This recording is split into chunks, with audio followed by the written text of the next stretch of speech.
Hey guys, Richie here. Welcome to the very first Bible study online video here at bordencc.org. Here's what we're going to do. Once a week at least, sometimes we might go more than once a week, but at least once a week we're going to release a video online that's going to be part of this Bible study. So the first Bible study that we're going to do is we're going to just walk through the book of John. Super simple. The book of John is one of the Gospels. It is one of the main Gospels where we learn the most about Jesus as a person. It's a lot more personal than the other three. So what we're going to do is we're going to run through the book of John. It's probably going to take us a good long while to get through it because it is a pretty long book. So what we're going to start off today is, like I've said from the pulpit many times, before you do anything, before you study any piece of scripture or really any type of ancient or old document, you need to know what's going on with it first. Before you pick up Charles Dickens' classic, you have to understand what's going on in history, what's going on in the culture when he writes this, to fully understand and fully grasp what he's talking about. So we have to do that with the Bible, with everything that we do, with every part of scripture that we study, so that we have to understand what's going on. So there are four main questions that we have to ask when we are studying a piece of scripture, studying a book of the Bible. And that's who wrote it, when did they write it, why did they write it, and what major problem is it solving? Basically, what is its overall purpose? So first of all, the book of John was written by, I'll give you one guess, and that's John. There is some debate over who wrote this, which John wrote it. There's obviously many Johns in the Bible, many Johns listed throughout the New Testament. But the overall consensus, and the one that I agree with personally, is that it is the disciple John, the one that's in the inner circle. John, the brother of James, the son of Zebedee. You see, they're called the sons of thunder when you study through the scripture there. But John, the disciple that Jesus loved, is, in my opinion, and the collective opinion of most biblical scholars, that John, the one that Jesus loved, is the writer of this book.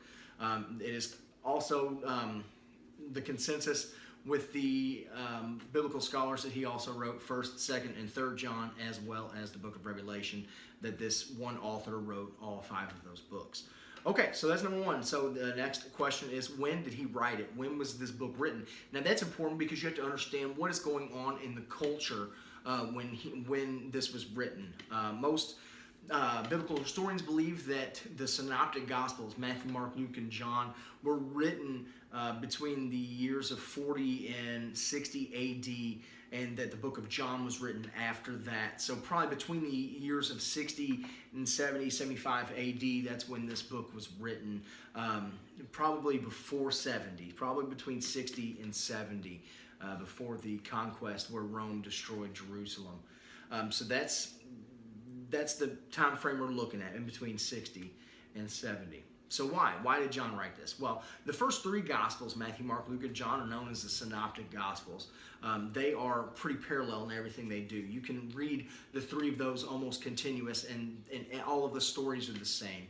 But that's not the same in John. John is a little bit different from the other 3. A lot of the stories that the 3 hit, John doesn't even touch. And the reason for that is because John had already read the first 3 books. He already knew the stories that were circulating about Jesus. So what John did was he stopped and wrote what they had not written yet to add more to the story. So what is the main purpose of the book? What is John's main purpose in writing this book? Why would he sit down and write this, chronicle all of this about Jesus and his life? John's biggest goal, his biggest source, his biggest purpose for writing was to write out the Godhead of Jesus. He wanted to show Jesus as a part of God, not just as a man. When you read Matthew, Mark, and Luke, it shows Jesus as a person, which obviously he was. He was fully human while he was on earth.